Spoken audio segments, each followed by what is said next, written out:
I'm Dave, the basement bartender. It's summertime, which means it's time to spend a little bit more time outside in the heat. I'm baking like a toasted cheese here. It's so hot here. Yeah, cocktails are great, but I could use something a little colder. Wait, is that ice cream? It wasn't the ice cream truck. It was just a jerk in a Tesla. This is the saddest day of my adult life. Wait, I'm a grown-ass adult.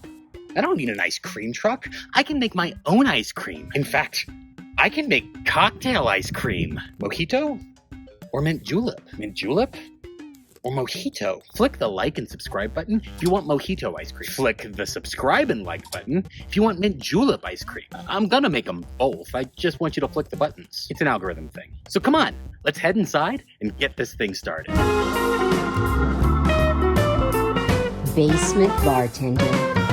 If you've made homemade ice cream before, you've probably experienced something I like to call next day spoon breaker. Typically, a homemade ice cream comes out of the ice cream maker a little on the loose side. Then we store it in the freezer where it firms up a bit. In fact, sometimes it firms up a little too much.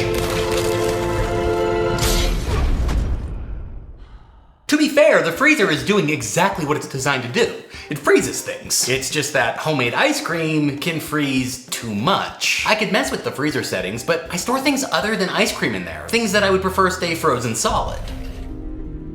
Lieutenant? I was referring to clear ice. But yeah, that too. So instead of messing with the freezer settings, I'll just alter my ice cream base a bit. Adding 1 to 2 tablespoons of a spirit with an alcohol by volume around 40%, which is the same as saying 80 proof, will greatly improve your ice cream's next day scoopability. Alcohol has a lower freezing point than water or cream. The freezing point of water is 32 degrees Fahrenheit, whereas a 80 proof spirit is gonna be closer to negative 16 degrees Fahrenheit. So the more alcohol you add, the lower the freezing point becomes. But of course that brings us to the problem with booze and ice cream. If the melting point is lower, the ice cream will be looser. And if you add too much alcohol, you run the risk of ending up with a soupy mess. This is the best day of my life, and quite possibly the last. So the sweet spot for a quart of boozy ice cream is gonna be 2 to 3 ounces of an 80 proof spirit. 3 ounces will give you a very strong alcohol flavor. So I strongly encourage you to add a ½ ounce at a time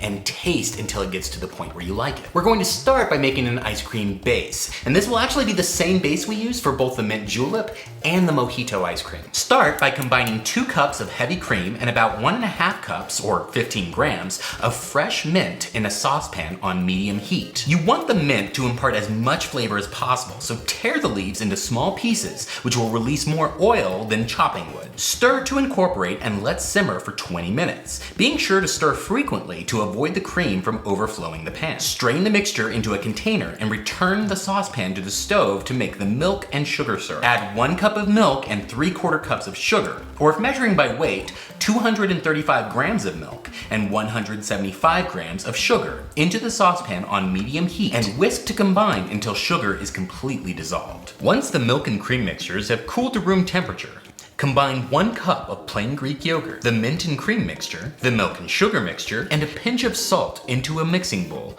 and stir to combine, ensuring the yogurt is completely incorporated into the liquid. Since this is the same base for both ice creams, I'm going to split it in half and make a half batch of each. Therefore, I'm only going to be using half of the alcohol that I would if I were making a full batch. For the mint julep, I'm going to add 1½ ounces of bourbon. If you're making a full batch, you'll want somewhere between 2 and 3 ounces. For the mojito ice cream, add the zest of 1 lime, which is about 5 grams, and 1½ ounces of a light gold rum. Typically for a mojito, you would use a clear or white rum. However, this is ice cream, and that cream is gonna tone down the flavor of the alcohol a little bit. So I want just a little bit of aging on the rum to help bring out those flavors. Follow the instructions of your ice cream maker for each batch of ice cream. For me, that means about 20 minutes of churning for each half batch. This ice cream is delicious right out of the maker, but it is gonna be a little on the loose side. So store it in your freezer overnight, and tomorrow it'll be the perfect firmness for scooping. Of course, a cocktail isn't complete without a garnish. So for the mojito, a nice lime wheel and fresh mint, and the mint julep will feature a cocktail cherry with mint. And now, the battle of mint cocktail ice creams can commence. I'll start with the mojito.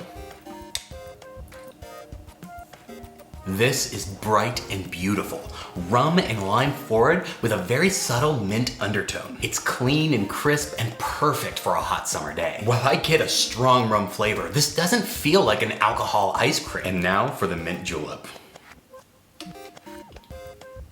That is amazing. Complete opposite of the mojito. The whiskey is loud and proud and just delicious. This is heavier compared to the mojito, which really shouldn't surprise anyone considering whiskey is much heavier than rum. Without the lime, the mint comes through much stronger, but the star of this is that rich, beautiful bourbon. Both of these are rich and creamy and a delightful summer treat. Let me know in the comments, what's the most amazing ice cream and alcohol concoction you've ever had? I hope you enjoyed this episode. Flick those buttons and check out some of my other videos over here. I am definitely too big for this pool, and now I can't get out. Wait for the airplane. Whack the snorkel again. No, this isn't for you. Yeah, I am not filming outside anymore. It's too noisy out here.